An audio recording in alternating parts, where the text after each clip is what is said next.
Hello and welcome to a new episode of the Success Grid podcast with your host Hussein Talib. I have a special guest today with me, Naresh Vissa. He is the founder and CEO of Krish Media and Marketing. Naresh is the number one best-selling author of 50 Shades of Marketing. That's a very cool title. Podcastanomics and other many books. He is the co-host of the Work From Home show. He's been featured in USA Today, Yahoo, Bloomberg, MSNBC, Huffington Post, and many other outlets, if I can name a few. So, Naresh, welcome to the Success Grid podcast. Thank you, Hussein. Pleasure to be on. Awesome. You've been featured in a lot of places, and you have written more books. I believe there are 5 books. So, a lot of things you've been doing. So, tell us a little bit about you, what you're doing with Krish Media and Marketing, and yeah. I'm the founder and CEO of Krish Media and Marketing. Started the company in 2013 from my apartment in Baltimore, Maryland. The United States is where I'm based. And 8.5 years later, still going strong. It's provided me a good lifestyle, a good living. I would call it a lifestyle business. We're a digital marketing agency, online and digital marketing agency.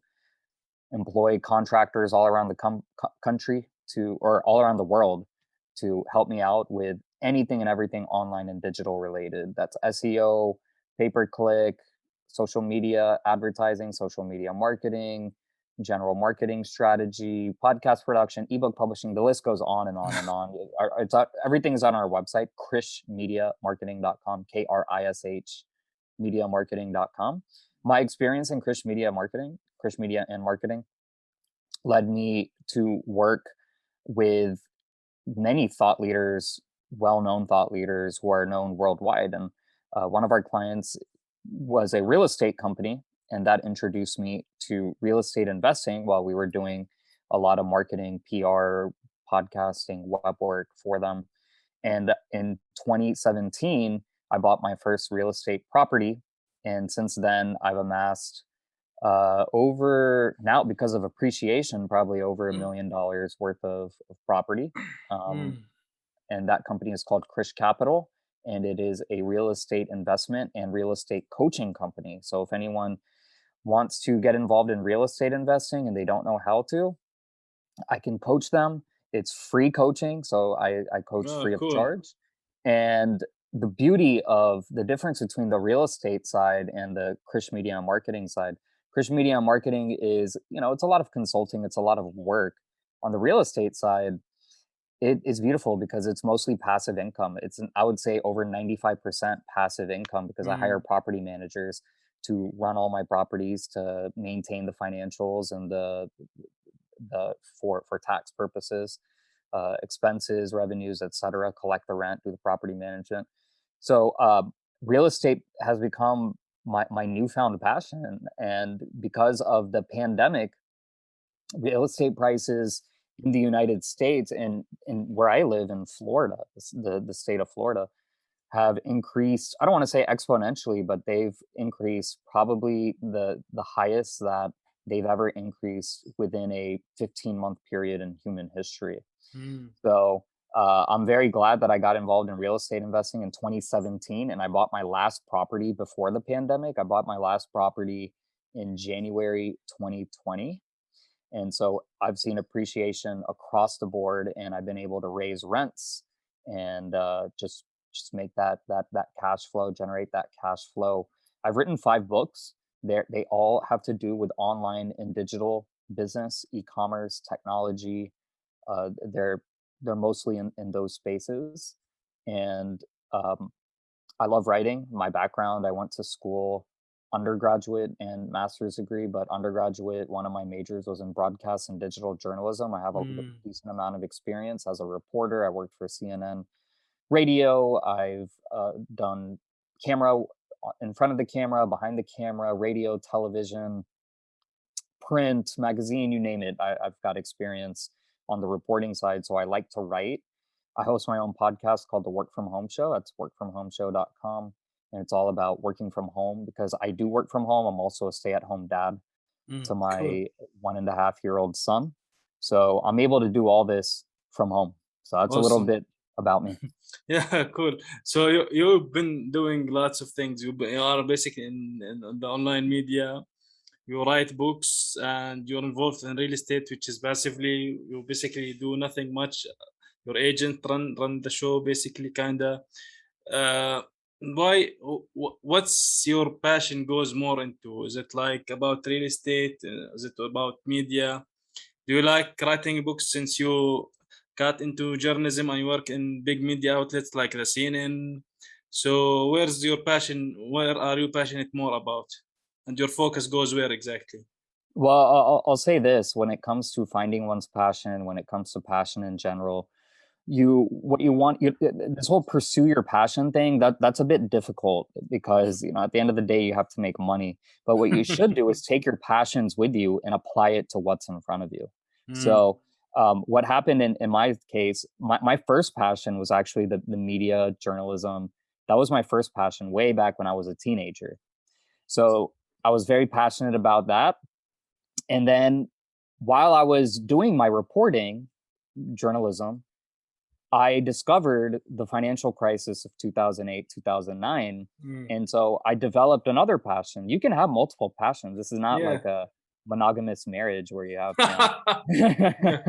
you're allowed to Exactly. have 3 or 4 different passions. You're allowed to have 20 passions.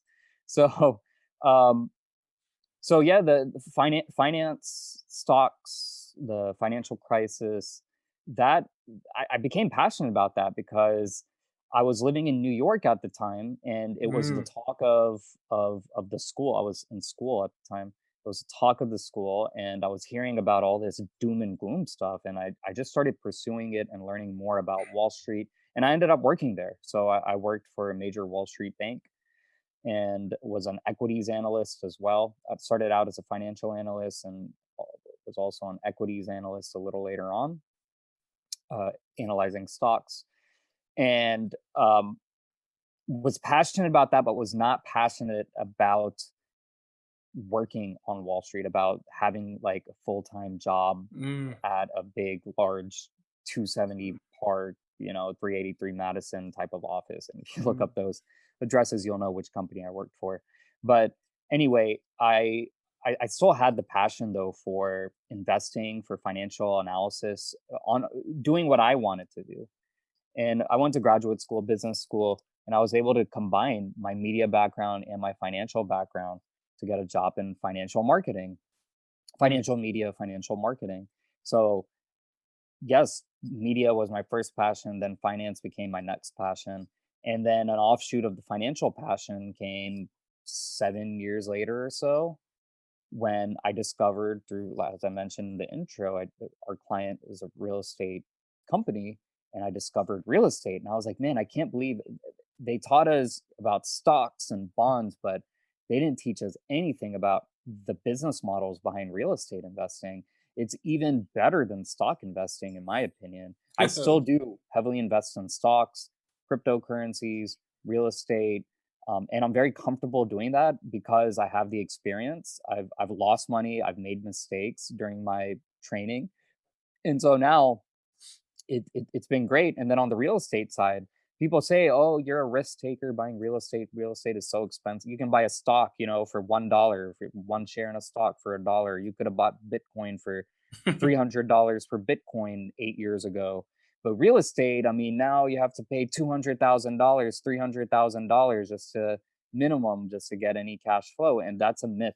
That's a complete myth. You don't have to pay that much, Mm. and it's actually extremely, I would say it's almost zero risk, real estate Mm. investing compared Yeah. to, say, stock or crypto. I mean, that's probably the riskiest out of all of them. Mm. So my entire philosophy is you want to take as little risk as possible while making as much as possible. So low Mm. risk, high reward. And you Yeah. want to work as little as possible so that you have time to focus on your passions, like you brought up, and to focus on the most meaningful, important things in your life. Mm. Yeah. Uh, from this, like you mentioned, you worked in Wall Street, and Yeah. you mentioned stocks and crypto. Now you can actually, nowadays it's like the digital economy. It's different. It's not like anyone at home now can trade with stocks, can trade with crypto. It's not like 1980 anymore. So what's your look? And now because you are now working with lots of things, you do, like you mentioned, you are even into cryptocurrencies. What's your look on the digital economy, and how do you see it maybe in the future, especially now you're running your media and marketing company? Couple of things. You bring up some really good points about work from home. Like I said, I'm the host of the Work from Home show. We talk about all these topics: how to invest, how to buy real estate from home, have tenants, manage tenants, hire property managers, etc. But sticking to your question of the digital economy, this pandemic, first off, it hit at the right time, because if it hit, like you said, in 1980, the world would have been completely screwed. The United States would have been completely screwed, because there's no iPad, iPhone, there's no internet, there's no AOL, there's no nothing. Even if it's 1990, world is screwed. Even 2000, world is screwed, On because the the edge, IT. the 2000 on the edge. Yeah. So we've come a long way, and technology, it just goes to show that technology is not just the future, but technology is today. And if you have not adapted to the online and digital ecosystem, then you will be left behind. And I'm sorry, yeah, there are a lot of people who lost their jobs, who lost their businesses during the pandemic worldwide because of the lockdowns. But my response is, well, first off, it there's the government there. I don't think any government should be telling a business, hey, you have to shut down because you're a non-essential business. But that's a completely different story. But look, you weren't able to survive. And even if you were open, you were struggling businesses, you were struggling to generate a profit. And it's probably just time to find a new career, or a new business to Mm, work on. So my mm, first piece of advice is, this trend of work from home, of online and digital, we're not going back to 2019. It's only going to accelerate forward. And pandemic or not, this pandemic can go away tomorrow. This is still the trend. So that's really the most important lesson that you can mm, learn from there. yeah, cool. So, so do you think like these kind of people who closed their businesses in this pandemic, for example, the physical locations, should have maybe some kind of online approach? If they hadn't, they would have survived, for example. Well, so there are a couple of ways to answer that question. Number one is, yeah, they should have read my book, 50 Shades of Marketing, which came out in 2015, predicting exactly this. Not a pandemic, but predicting, look, there is going to be a recession, because there's always a recession as a part of a business cycle. Mm, Every 11, 12 years, there's going to be one bad recession. That's just, and I'm telling your listeners right now, we might be done with the latest recession, but I will bet you $1 million that within the next 12 years, so by 2023, or sorry, 2033, something will happen. Yeah. there's going to be another recession. Okay. Mm, So you have to prepare accordingly. You have, and by preparing accordingly, you have to adapt to present day, to the modern day. You have to adapt to the changing business environment. And mm, there were signals, red lights going off in 2010, 2011, when we came out of that financial crisis recession, that, hey, technology, Uber wasn't around back then, or if it was, it hadn't been massively adopted. mm, Uber wasn't around, Lyft wasn't around, Snapchat wasn't around, the Facebook app in fact, the App Store had only been around for a couple of years. iPads had only been around for a couple of years. So we've come such a long way in a matter of uh, of 2 years, when the financial crisis started in 2007. Not 2 years, but let's say 4 years, from 2007 to 2011. We came such a long way. But the other answer that I want to say, outside of, look, you have to adapt, is, when you are making money, you have to, I don't want to say, you don't want to have a backup plan, but you want to preserve your wealth. That mm, doesn't mean don't spend. That just means, if you have leftover money, then put it into a 401k, put it into real estate, put it into cryptocurrency. You don't want it just sitting in a bank account doing nothing, because when that next recession comes, okay, and let's say your business has to shut down because of that next recession, well, if you were able to put away a decent amount of wealth into let's say, the stock market or into good quality stocks, well, you're probably up 50%, Mm. and you're generating passive income. If you put it into real estate, well, you're probably up 40% in appreciation plus an additional 8 to 10% a year in returns. And that's all passive. So this idea of passive income, it's something you should be doing on the side, because eventually when you retire, if you retire, I'm not a fan of retirement, but let's say you do retire at 65. Let's say you're Okay. 65, you retire, and now you're dependent on social security here in the United States to earn a living, and you're also living off of your savings. Well, if you have these assets and you got started on these assets, let's say when I got started, I got started when I was 20. I started making money when I was, let's say, 28.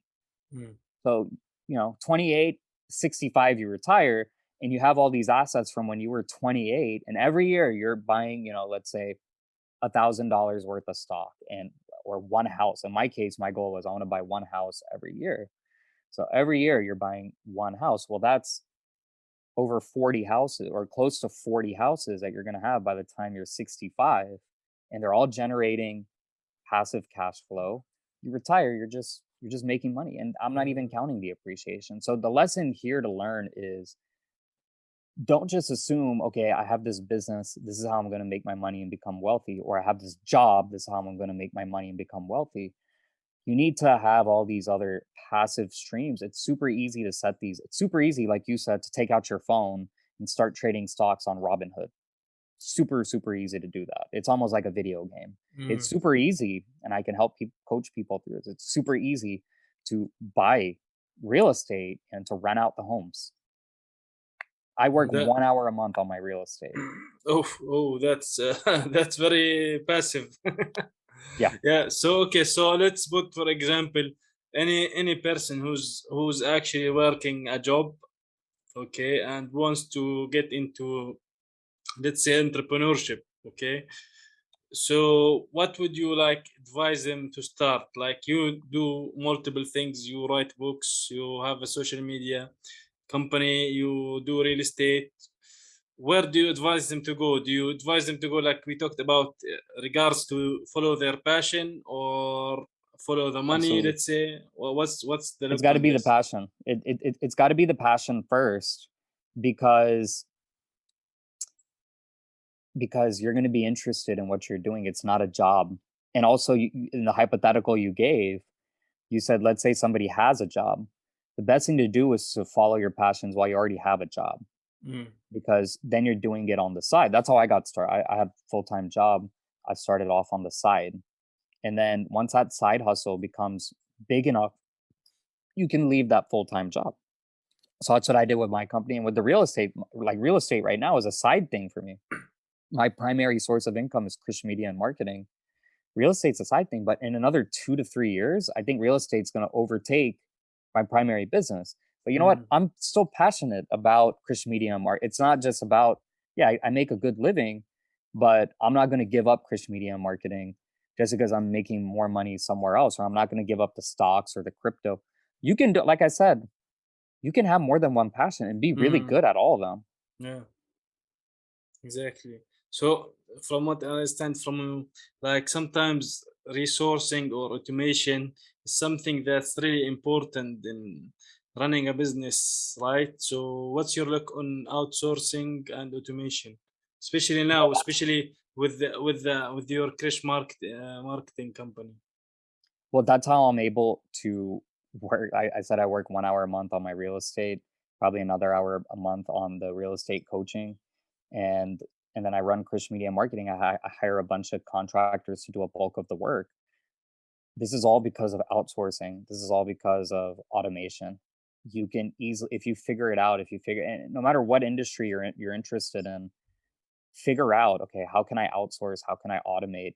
Because the days of going in and working hard labor, you're going to be spending way too much time doing work and not making enough money.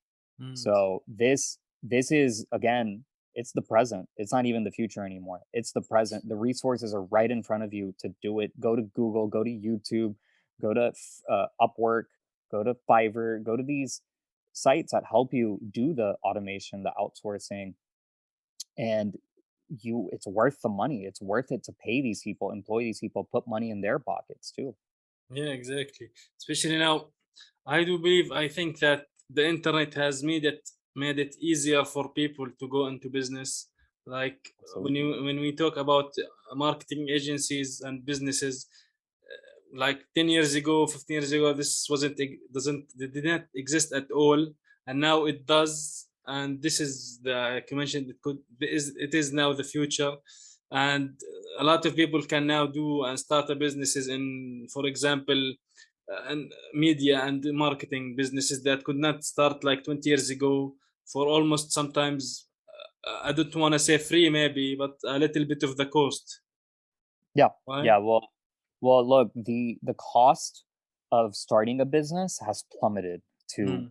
close to zero if you want it to be. The cost of conducting business has also plummeted, right? So we've seen with the pandemic, for example, the businesses have realized, oh, I can just get on Zoom. I don't need to travel all the way to Jordan to meet you and do this interview. We can just get on Zoom and it costs me nothing. I'm paying $0. You're probably paying a very small fraction. So it's now is a better time than ever, and it's only going to improve as more technology comes out, as more automation Mm. comes out and is adopted. It's only going to become easier to do business, to conduct business. Cool. So for you in your business, since you do work with lots of people and in multiple things, what are the things that you do recommend or the tools that you use for your digital solutions? I highly recommend. I brought up some of them already, like the if you want to outsource, there's Fiverr, there's Elance, what it's now Upwork, and then there's just go to Amazon, whatever your passion is, whatever you're interested in, type it into Amazon, see what books are available. There's podcasts, go to the Apple Podcasts app or Mm. your whatever your local podcast store is. There's lots of free content like this podcast, like my podcast, Work from Home Mm. Show. There's a lot of free content there are resources where you can learn more. It's all about, are you willing to put in the work to Yeah, learn? definitely. Are you willing to Exactly. put in the work? Because if you're not willing to put in the work, you're not going to get anywhere. Mm. And I talk about, oh, I'm so lazy now, I don't work much, I make this money. I didn't start out like this. During my mid 20s, I spent from, I would say, from when I was 22 through 27. So, yeah, from 22 to 27, I spent about 5 to 6 years every day learning, reading newsletters, reading books, listening to podcasts about my craft, Mm. about online and digital marketing, about entrepreneurship, about Mm. all those things. I put in that work every day, multiple hours every day. I wrote the books, I researched to write those books. That's the type of work you have to put in Mm. if you just want to be profitable. Forget about being a multimillionaire. If you just want to be profitable and earn a living, that's the Mm. type of work you have to put in. Yeah, exactly. So you're speaking about the things we are doing right now, a podcast, which is, I do think that maybe 10 years ago or 5 years ago, it's different from what it is like now in 2021, and it will even evolve and be better with time coming. So what made you wanna write the book, your book podcast? What's your book name called? Well, I have 5 books. My first Mm. book is called Podcastanomics. That was my Mm. first, like I mentioned. And the genesis, the inspiration for that was my company, Krish Media and Marketing. When it got started, I only offered, I think, like 3 services, like affiliate Mm. marketing, marketing management, and podcast production.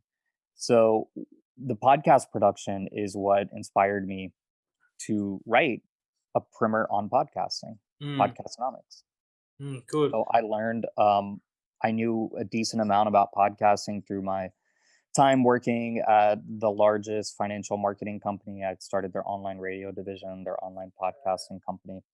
And I realized that this was a new medium that people just didn't know much about, and but it was ripe for explosion. So Mm, that's what got me into podcasting. I learned a lot, generated 6 figures a month while working at that company in gross revenue through podcasting. And I said, I want to share my secrets, my experiences with the world on how what a podcast is, why it's the future, and starting a podcast, equipment, technology, marketing, etc., everything podcast related. mm. Cool. So the tips that you would give to people who wanting to start a podcast, for example? Well, my first tip is the same tip I gave for people who want to start a business. You have to have a passion for it. That's Mm, number one. Number two is if you have a passion for it, you should be knowledgeable about it, or you should try to gain knowledge about that topic. Number three is you want it to be a niche topic. So my show is called the Work from Home Show. It's a very niche topic. It could be a general business podcast, but it's specifically geared towards work from home business type yeah. of topics. So you want it to be niche because you don't want to be competing with these general news outlets like CNBC or ESPN or CNN. You don't want to be competing if you have a broad sports podcast or a broad financial podcast or a broad political podcast. You don't want to be competing with those big outlets. You're not gonna succeed. But what you can do is microcast, pick a small niche topic and only focus on that topic. So Mm, those are, I mean, Podcastanomics has tons of tips and strategies, but these are probably the most important ones. mm.